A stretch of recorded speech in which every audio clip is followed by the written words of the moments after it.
지금 시대가 배내기인데 박근혜 대통령 시대잖아요. 그러니까 이게 비정상화와 정상화라고.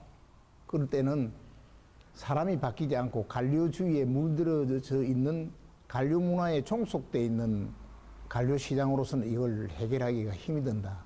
이렇게 생각이 들고, 그러려고 하면은 비관료 출신 시장으로서 그 역할을 감당해 주었을 때 제대로 된 역할을 할 수 있다고 보는데, 강부은이가 아시다시피 24년 동안 외로운 이 길을 걸어오면서 기초자치발전연구소를 개소해가지고 지금까지 2080 통영 비전을 만들어서 지금 정책을 개발하고 있잖아요.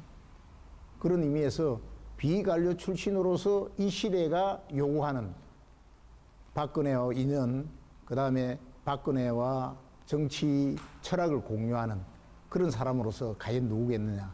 감히 저 강부은이라고 생각했기 때문에 정말로 고심 끝에 도전하게 되었습니다.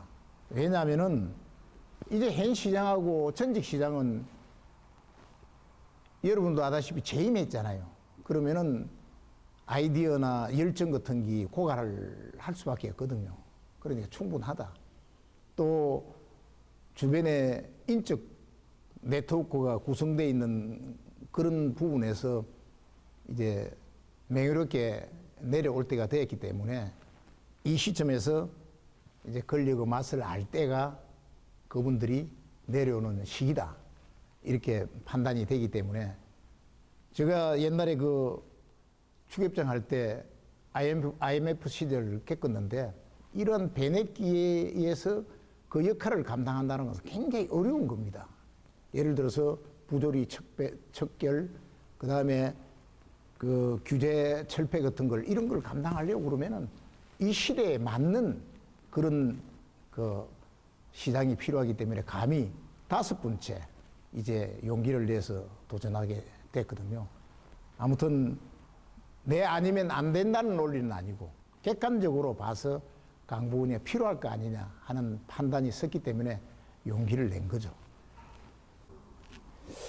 지금 곳곳에서 그 불협화음이 생기고 있거든요. 행정이라는 것은 결국은 신뢰성이 있어야 되고 그 다음에 연속성이 있어야 되는데 전임자와 현직 시장 간의 갈등이라는 것은 이거는 정말로 시민들이 보기에도 안 좋아요. 그런 갈등들이 곳곳에서 보이고 이것은 어디부터 시작합니까? 신뢰, 변화, 그 다음에 목적을 달성하는 그 목표 추구 이런 걸 연결해 놓고 봤을 때 정말로 행정은 연속성, 신뢰성을 가지고 연결돼야 되는데 이런 게 좀 많이 부족하지 않나 하는 생각이 들고 그 다음에 우리가 통제형 지금 만들어 놨잖아요. 통제형 만들어 놓고도 보면은 저 해난들이 그 주변 환경이 제대로 정의되어 있지 않기 때문에 와서 한번 구경했던 사람들이 다시 찾는 그러한 통제형이 되지 못하고 있단 말입니다. 그러니까 주변 정리를 해가지고 지금 여러분들도 아시다시피 지금 제일 문제가 심각한 교통난이거든.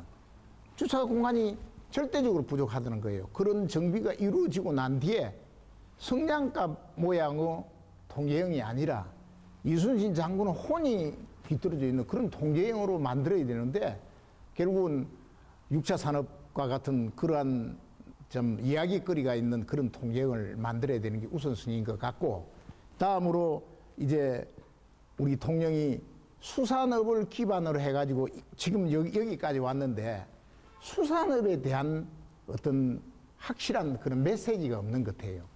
그래서 수산업 수십 년 동안 내려오던 수산업의 그 기반이 무너져서는 곤란하다. 그 수산업이 제대로 된 기반 위에 거기에서 관광업과 조선업이 제대로 접목됐을 때 통영이 제대로 된 발전된 그런 통영으로 가지 않겠느냐. 그렇게 생각을 해서 수산업을 예를 들자면은 지금 잡는 업에서 기르는 업으로 갔잖아요. 여기서 만족해서는 안 된다는 거죠. 여기서 이제는 가공하는 업으로 가야 된다.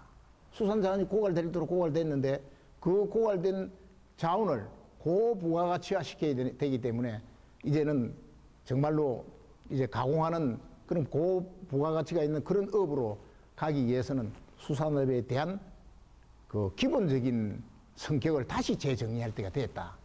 이게 이런 수산업에 대한 문제가 제대로 정리되지 않고는 아무리 해도 관광업, 그다음으로 조선업 한계가 있습니다. 그래서 통영은 말 그대로 수산업이다.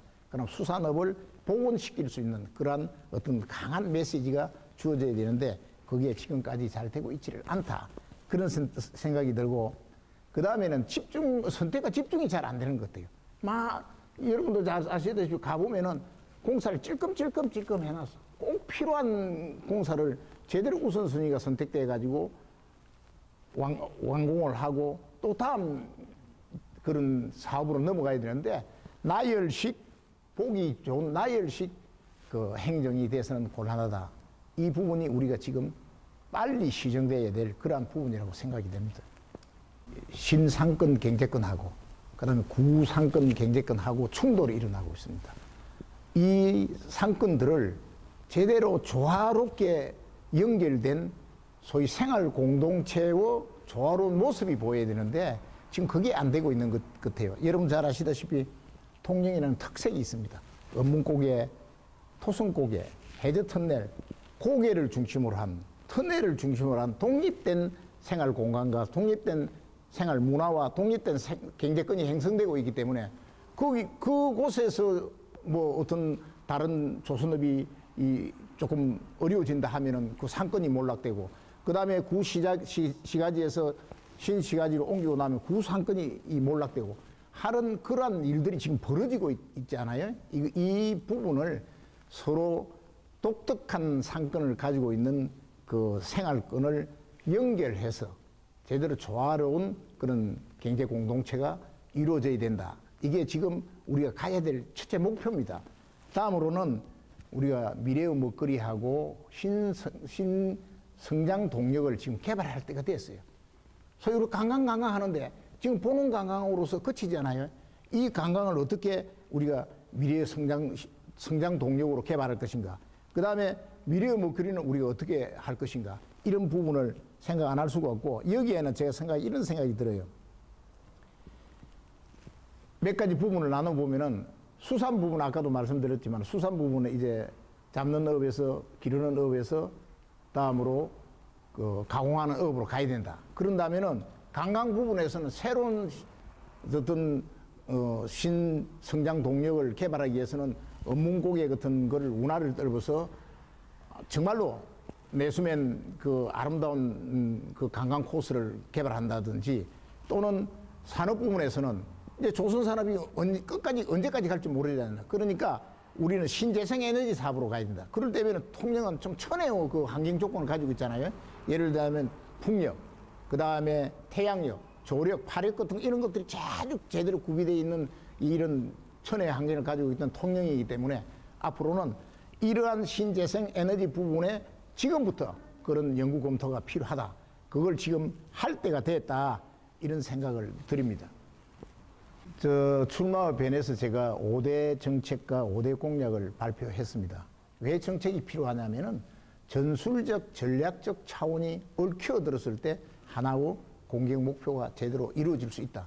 그러니까 철학이 겸비되지 않고는 공약의 의미가 그렇게 크게 존재하지 않는다고 저는 생각해요. 그래서 5대 정책에서 창조경제정책, 그 다음에 수변정책, 복지정책, 관광정책, 안보정책 이렇게 5가지를 제가 제시를 했습니다.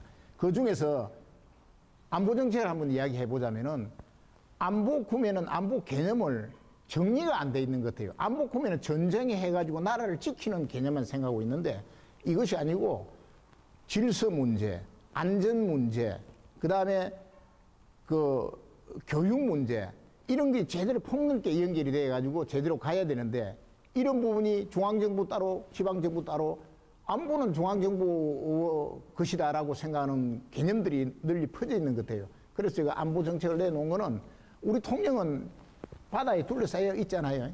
그러니까 안전 질서 문제 같은 건 아주 중요한 부분이거든요. 이런 것도 미리 정책적인 개념을 가지고 접근하지 안 되면 안 되기 때문에 제가 5대 정책 중에서 안보 정책을 넣었습니다. 그 다음에 이제 5대 공약을 제가 말씀을 좀 드리자면, 첫째는 우리 지금 항구가 지금 5개의 항구 좋은 이 미항이 있잖아요. 그냥 두서는 안 된다는 거죠. 그래서 5대 테마 항구를 만들어 보자. 그래서 먼저 중앙시장 같은 뭐 관광 테마를 가지고 이제 이 항구를 아름답게 한번 꾸려보자. 그 항구들이 제대로 연결된 아름다운 미항을 연결해서 하나의 상품으로 만들어 보자. 이렇게 해서 5대 테마 항구를 먼저 내걸었고요. 그 다음에 두 번째는 모치가 뛰노는 이제 정량천. 정량이 20 청계천 플러스 20 프로젝트 해가지고 지금 228억이 예산이 조달돼 있잖아요. 그러니까 이것을 미늘에서 정량 소루지까지 연결하는 내 수로를 저희 바닷물이 흐르는 수로를 만들어서 정말로 아마 전국에 그런 거 없을 거예요. 그렇게 해서 똑똑한 내천을 개발함으로 해서 관광 자원을 할 수 있다.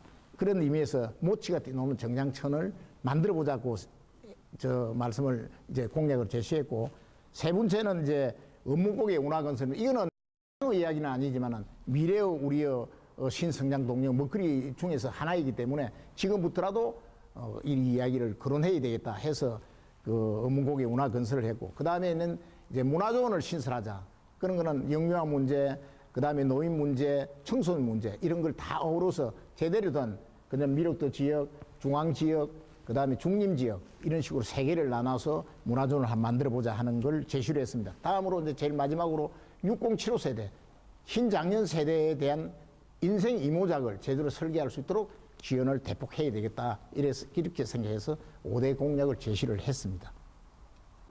외길로 지금 24년간 달려왔습니다. 그래서 5번째 출마를 결심했고, 그 다음에 그래서 5대 공약, 5대 정책을 제시를 했습니다.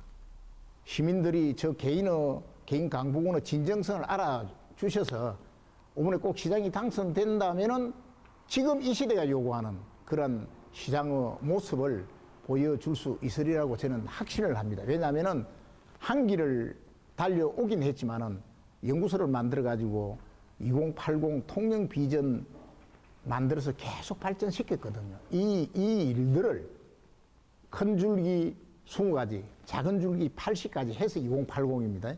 이거는 뭐 인터넷에 제가 올려놨으니까 이 일을 정말로 저 강북원이 한번 실천해 보고 싶다. 그런 게 첫 번째 목적이고, 두 번째는 박근혜 대통령은 우리 손으로 만들어 놨지 않습니까? 이런 뭐 정치 철학을 같이 공유하고 있으면서 박근혜 정부 성공을 제가 기원할 수밖에 없다는 이야기죠. 내하고 깊은 인연이 있기 때문에. 그러니까 이 박근혜 정부 때 정말로 강북은행이 시장이 돼서 박근혜 정부도 성공시키고 아울러 통영도 그래 성공시키는 그런 욕심이 있기 때문에 시장에 출마했습니다. 제가 처음부터 이야기했던 게 신뢰를 바탕으로 변화를 추구하며 초인류 통영 행복도시를 만들겠다 하는 게 제 철학이었어요. 이 일을 정말로 만들어 보고 싶어서 지금 뛰어들었는데, 이 진정성이 이제 시민들한테 마음의 문이 활짝 열려서 제대로 된 통영을 만드는데 강북은이가 4년이면 그 변화를 만들어낼 자신이 있습니다. 그래서 담임할 테니까 딱 한 번만 시켜주시면은 제가 열심히 하도록 하겠습니다.